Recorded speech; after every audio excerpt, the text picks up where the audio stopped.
اسرائیل پہ اگر atom bomb چلایا نا تو اسرائیل کے ساتھ مصر بھی جائے گا. سمجھ رہے ہو؟ لوگ کہہ رہے ہیں اس ایٹم بم کا کیا کرنا. آج یہ پاکستان ایٹم بم اسرائیل پہ کیوں نہیں پھینک دیتا؟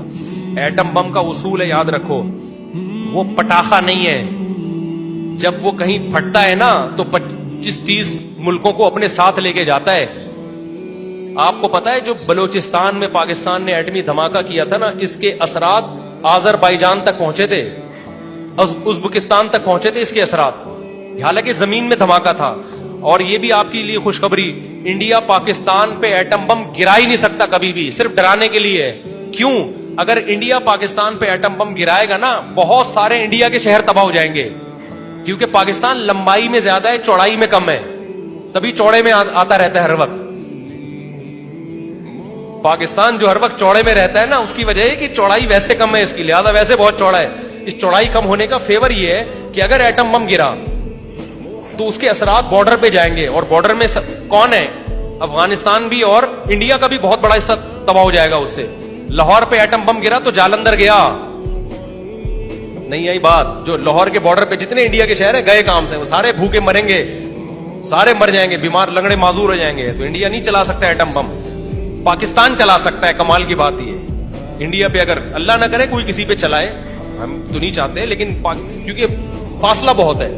اسرائیل اتنا چھوٹا سا ملک ہے، اس پہ اگر پاکستان نے ایٹم بم پھینکا تو مصر، اسرائیل تو تھوڑے سے ہیں، مصری کتنے زیادہ ہیں، ادھر شام ہے، ادھر لبنان ہے، ان سب کی ایسی کی تیسی. وہ بولیں گے ہمیں کیوں مار رہے ہو بھائی تم؟ یہاں ہر آدمی پاکستان کے پاس ایٹم بم میں چلاتا کیوں نہیں ہے، ایٹم بم میں چلاتا کیوں نہیں ہے، ایٹم بم میں چلا، اس ایٹم بم کا فائدہ کیا؟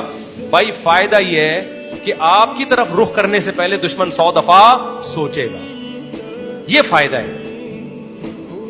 اب جیسے پاکستان اگر اسرائیل پہ ایٹم بم مارے تو مصر، لبنان، شام سارے آ جائیں گے پاکستانی فوج کے پاس. خدا کے لیے ایٹم بم نہ مارو، کوئی اور پٹاخہ پھوڑ دو آپ وہاں جا کے، ایٹم بم نہ مارو، ہم مریں گے.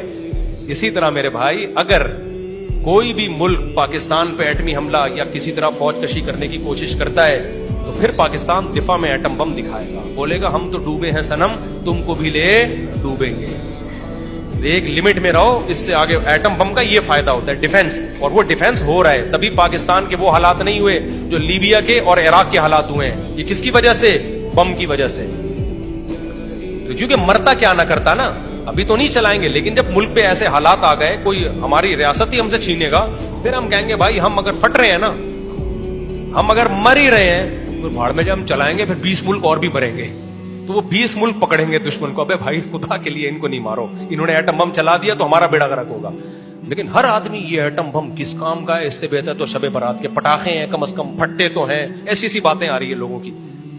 تو یہ ایٹم بم اس کام کا ہے کہ تمہارے ملک کی لکیریں کیا ہیں. اس کی وجہ سے میں انڈیا کچا چبا چکا ہوتا اب تک. تمہیں انڈیا کو پتا ہے ہم ایٹم بم چلائے نہ چلائے، اگر زیادہ ہم نے کیا نا، بارڈر کے اندر گھسنے کی کوشش کی، ان کے علاقے لینے کی کوشش کی، تو جب ملک جب ہاتھ سے جائے گئی تو پھر فوج بولتی ہم تو مر ہی رہے ہیں، ملک ختم ہی ہو رہا ہے، تو 2-4 اور بندے مار کے جائیں ہم، تو پھر وہ چلا دیں گے. تو اس لیے وہ بٹن پہ پاؤں رکھ کے کھڑے ہوتے ہیں اور بتاتے ہیں کہ قریب آئے تو چلا دیں گے بٹن ہم. تو یہ ایٹم بم اس کام کا ہے. یہ اس لیے نہیں ہے کہ اسرائیل پہ جا کے پھوڑ دیا، اور اسرائیل بھی گیا اور اوس پڑوس کے، اور بیت المقدس بھی گئی. تو جب وہاں جو ریز پھیلیں گی تو اس سے تو جو فلسطینی وہاں پہ وہ کہیں گے بیت المقدس ہمارے کس کام کا بھائی، ہم تو سارے لنگڑے لولے ہو گئے. تو ہر آدمی دیکھو نالج زیرو ہے لوگوں کے پاس، تبصرے ایسے کرتے ہیں جیسے اگلا وزیر اعظم یہی ہوگا. اس لیے پھینکنا چھوڑ دو لمبی لمبی، ٹھیک ہے نا، منفی باتیں کرنا چھوڑ دو. ہاں حکمرانوں پہ دباؤ ڈالتے رہو، کیونکہ یہ بہت نیک نہیں ہے ہمارے حکمران. فوج میں بھی کبھی کوئی اچھا بھی آتا ہے، برا بھی آتا ہے، ہر طرح کے ملے جو لوگ آرمی میں آتے ہیں. تو جب آپ دباؤ ڈالتے ہیں تو پھر اچھے کام کا ریشو بڑھ جاتا ہے. اس لیے دباؤ ضرور ڈالو، دباؤ ضرور ڈالو، تاکہ ایسا نہ ہو سعودی عرب پہ بھی دباؤ ڈالو، پاکستان پہ بھی دباؤ ڈالو، تاکہ یہ ہاتھ پہ ہاتھ رکھ کے بیٹھ نہ جائے. اور یہ ایک حقیقت ہے کہ جتنی آواز ان لوگوں کو فلسطینیوں کے حق میں اٹھانی چاہیے، یہ ایک طے شدہ حقیقت ہے، اتنی آواز یہ لوگ نہیں اٹھا رہے. اگر یہ سارے اسلامی ملک مل کے مضبوط آواز بھی اٹھائیں تو بہت سارے کام ہو سکتے ہیں. لیکن یہ مجرمانہ غفلت ہے. جتنی پاورفل آواز اٹھانی چاہیے یہ وہ آواز. ہم نہیں کہہ رہے کہ بم پھینک دو، یہ کر دو، اس سے بہت زیادہ مسائل خراب ہو جائیں گے. ابھی تو یہ 5ویں تیسری جنگ عظیم کی طرف حالات جا رہے ہیں، اس میں تو سارے ملک تباہ ہوں گے پھر تو. اگر دنیا نے یہودی کا ہاتھ نہ روکا, اس جنگ بندی کی کوشش نہ کی, تو یہ دباؤ ضرور ڈالو اپنے حکمرانوں پر. لیکن اگر بم چل گیا نا میرے بھائی, تو پھر وہاں سے بھی ادھر بم چلے گا, پھر پاکستان کے اتحادی ایک طرف ہو جائیں گے, ان کے اتحادی ایک طرف ہو جائیں گے, پھر بم ہی رہے گا. پھر یہ جنگ رکنے والی نہیں ہے. اور جو ابھی کہہ رہے ہیں نا ہو جائے, بہت سے لوگ ایسے بھی ہیں کہہ رہے ہیں ایک دفعہ ہو جائے یار.